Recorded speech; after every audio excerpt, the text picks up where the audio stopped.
اللہ الرحمن الرحیم والصلاة والسلام علی رسول اللہ وعلی آلہ واصحابہ ومن تبعہم بإحسان الی یوم الدین اما بعد۔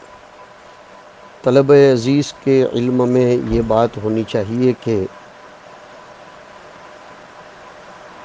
صحاح ستہ میں انتظامیہ و اساتذہ جامعہ نے مل کر ابواب کو درایتی اور روایتی نہج پر منقسم کر رکھا ہے، اس لیے بجائے اس کے کہ ہم کتاب الطہارت سے سنن ابی داؤد کا آغاز کریں،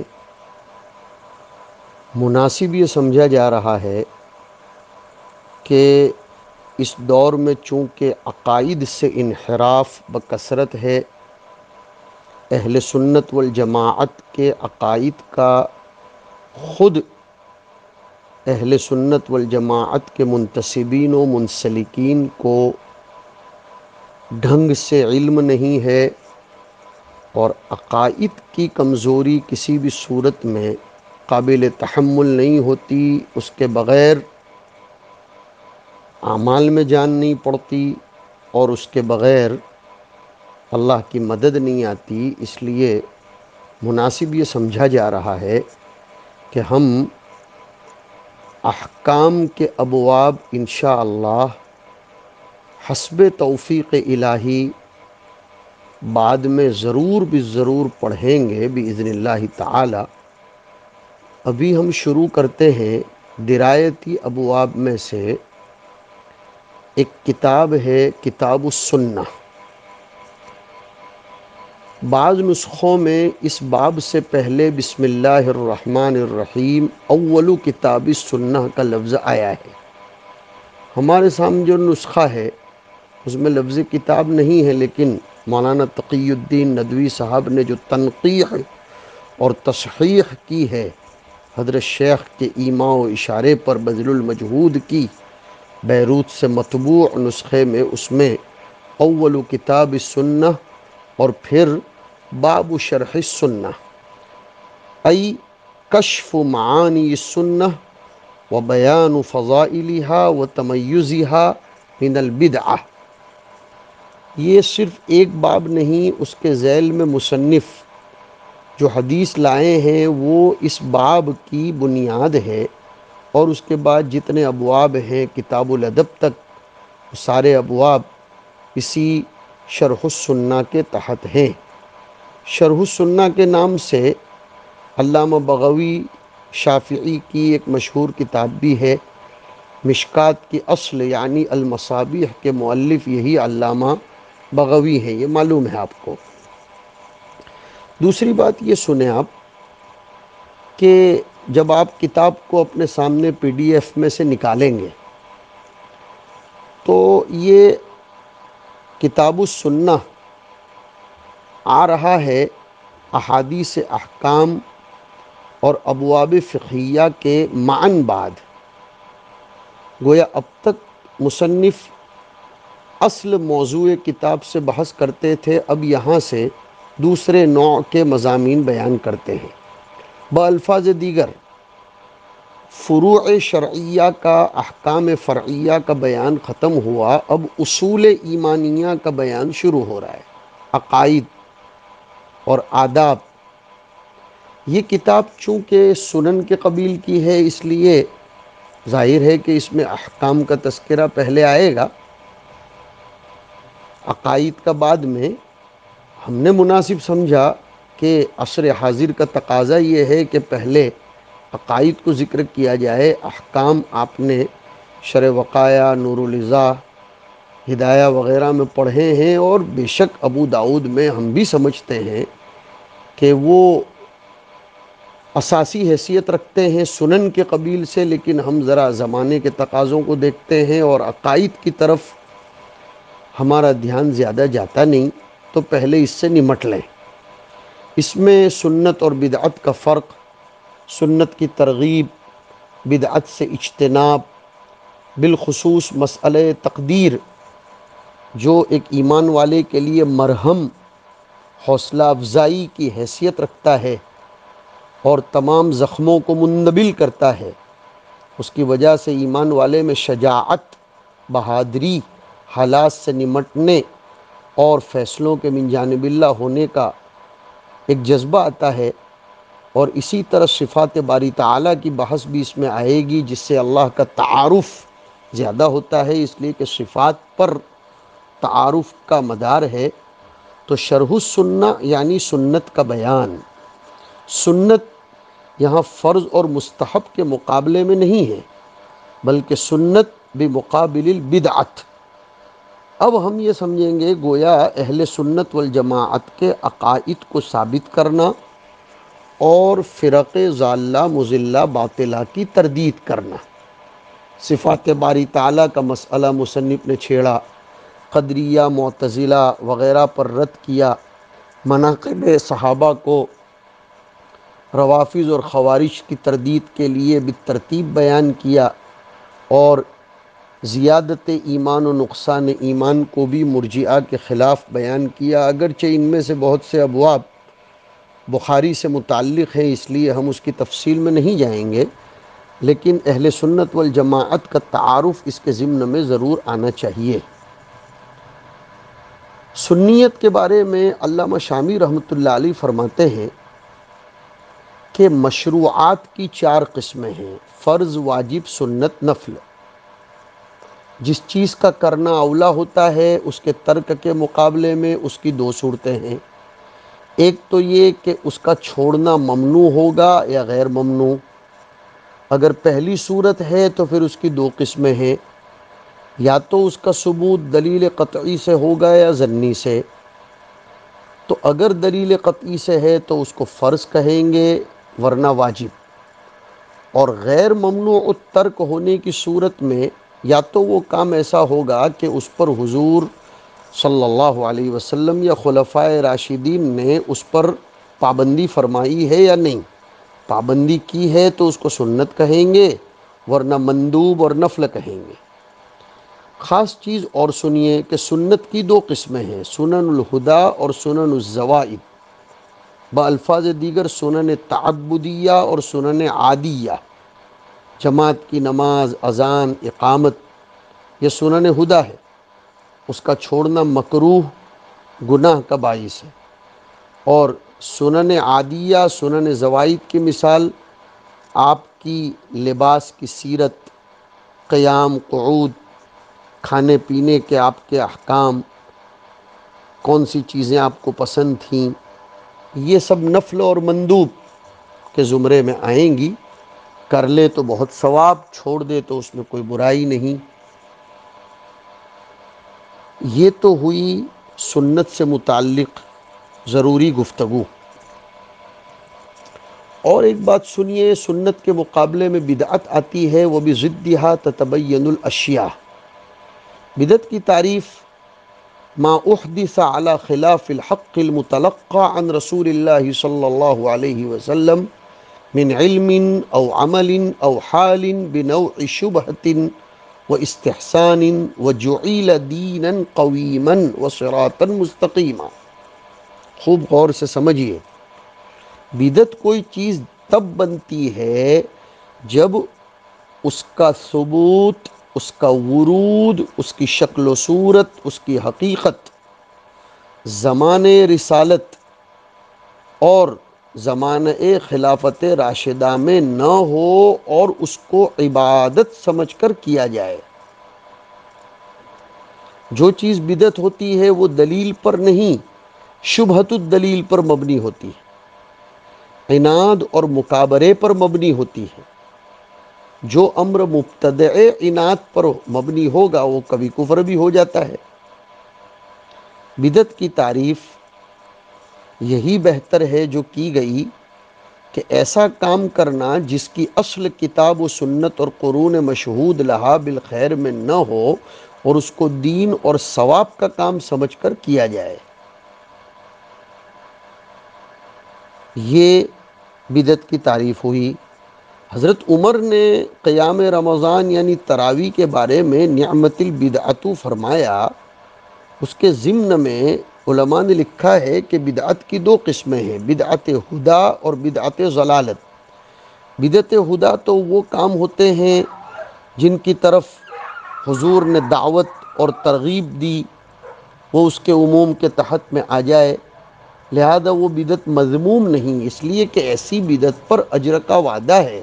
من سن سنتن حسنتن، یہ دیکھیے اس کی طرف اشارہ ہے کہ من سن سنتن حسنتن۔ اور بدعت سیئہ وہ ہوتی ہے جو حضور کے امر کے خلاف ہو،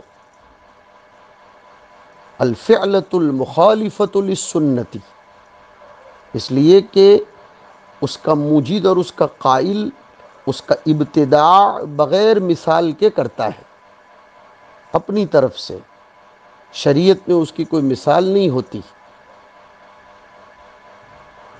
شاہ عبد الحق محدث دہلوی بہت اچھی تعریف کرتے ہیں کہ اما البدعۃ فہی اعتقاد امر محدث علی خلاف ما عرف فی الدین وما جاء عن رسول اللہ واصحابہ بنوع شبہۃ وتأویل لا بطریق جحود و انکار، اس لیے کہ اگر بطریق جحود و انکار ہوگا تو پھر وہ بدعت نہیں بلکہ وہ کفر ہو جائے گا۔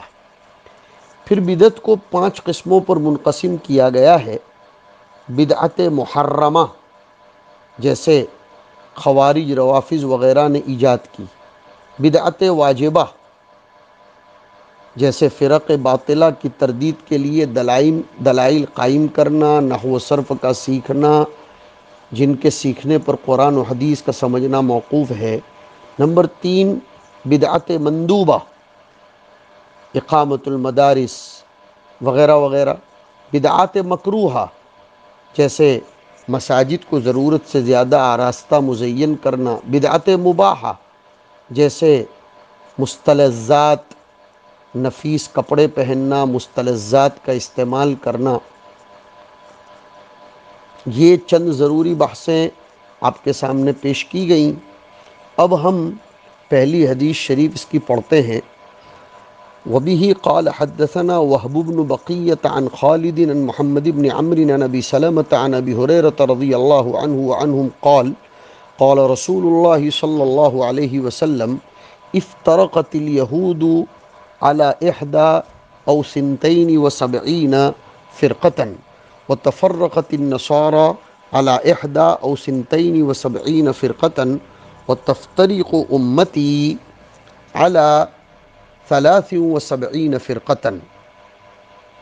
اس روایت کو جیسے امام ابو داؤد نے ذکر کیا ویسے امام ترمذی، ابن ماجہ اور مستدرک حاکم نے بھی ذکر کیا ہے۔ یہ اس کی میں نے آپ کے سامنے تخریج پیش کی ہے۔ یہ حضور اکرم صلی اللہ علیہ وسلم کا معجزہ ہے کہ آپ نے ایک امر غیبی واقعی کی طرف اشارہ فرمایا۔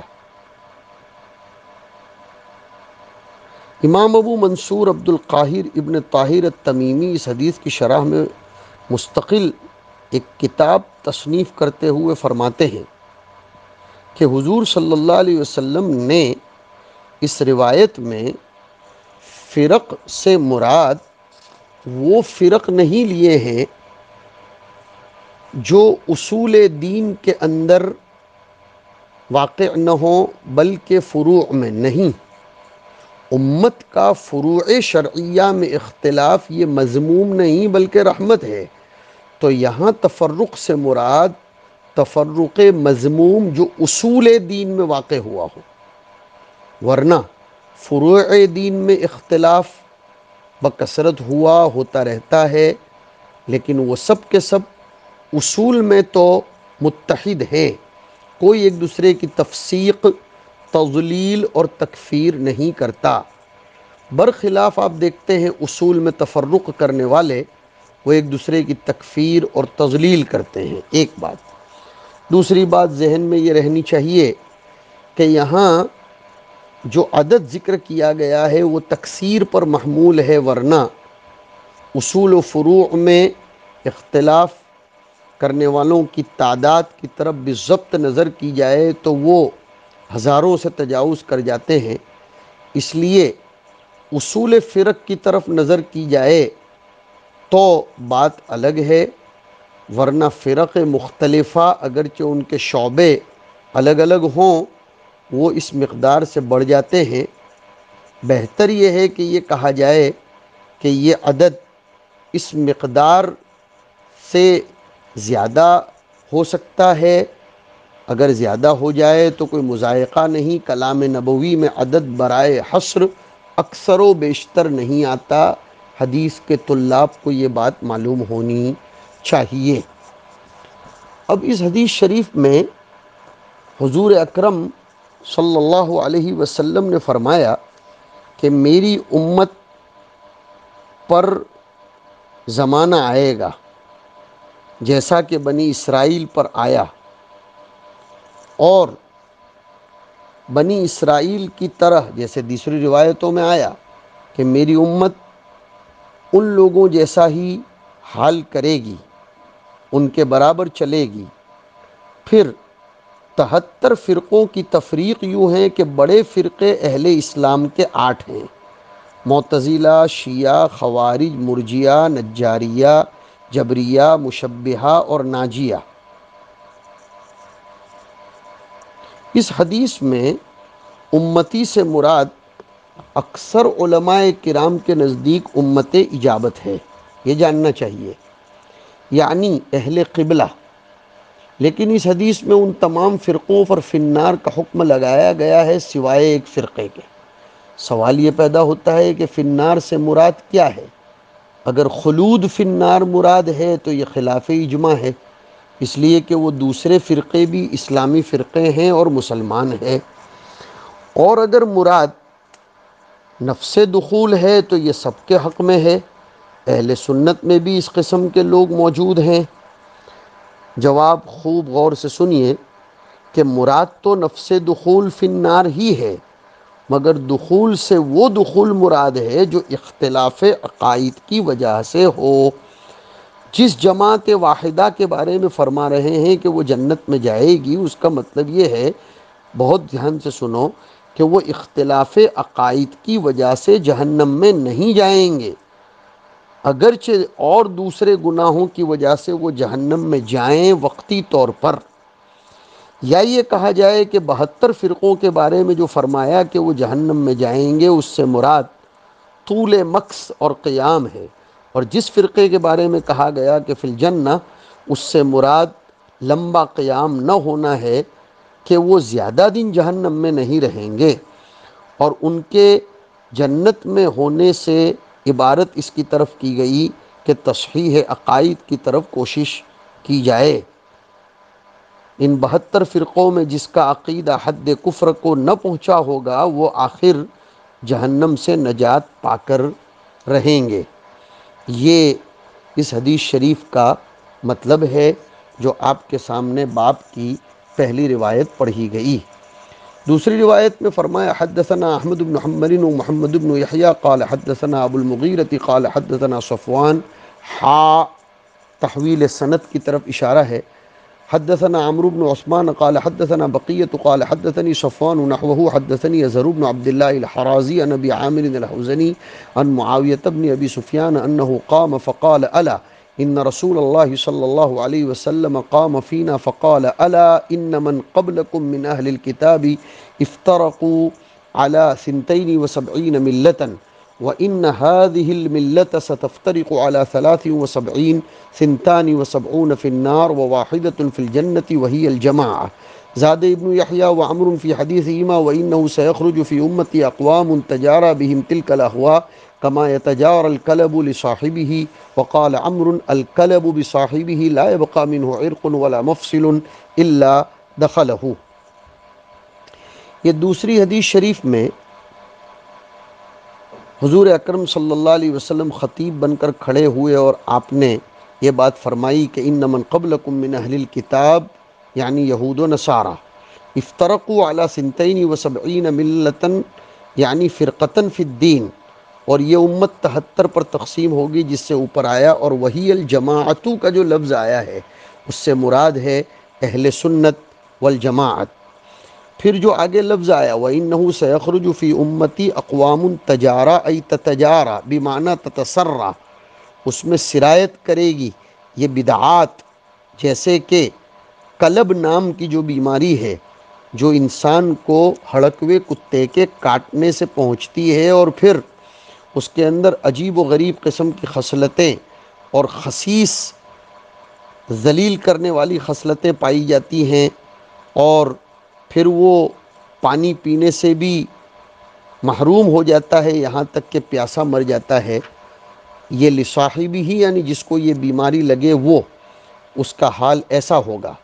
اور لا یبقی منہ عرق ولا مفصل الا دخلہ، یہ حالت اہل بدعت کی بیان کی گئی۔ ہمارے زمانے میں یہ ظاہر ہے سورج کے ظاہر ہونے کی طرح کہ ان کا حال ایسا ہی ہے کہ ان کو کسی پل چین نہیں ہے، ہمیشہ وہ اپنی خواہشات پرستی کی طرف ہی مائل ہوتے ہیں۔ اور ایت من اتخذ الہہ ہواہ افانت تکون علیہ وکیلا، کہ میری امت میں کچھ لوگ ایسے پیدا ہوں گے جن میں اہواء پرستی، خواہشات پرستی، اس سے اس بات کی طرف بھی اشارہ ہے کہ بدعات کی بنیاد ہوا پرستی ہوتی ہے، بدعات کی بنیاد حقیقت پسندی نہیں ہوتی۔ اللہ تعالی ہمیں ان کو سمجھنے کی توفیق نصیب فرمائے۔ وصلی اللہ علی النبی الکریم برحمتک یا ارحم الراحمین۔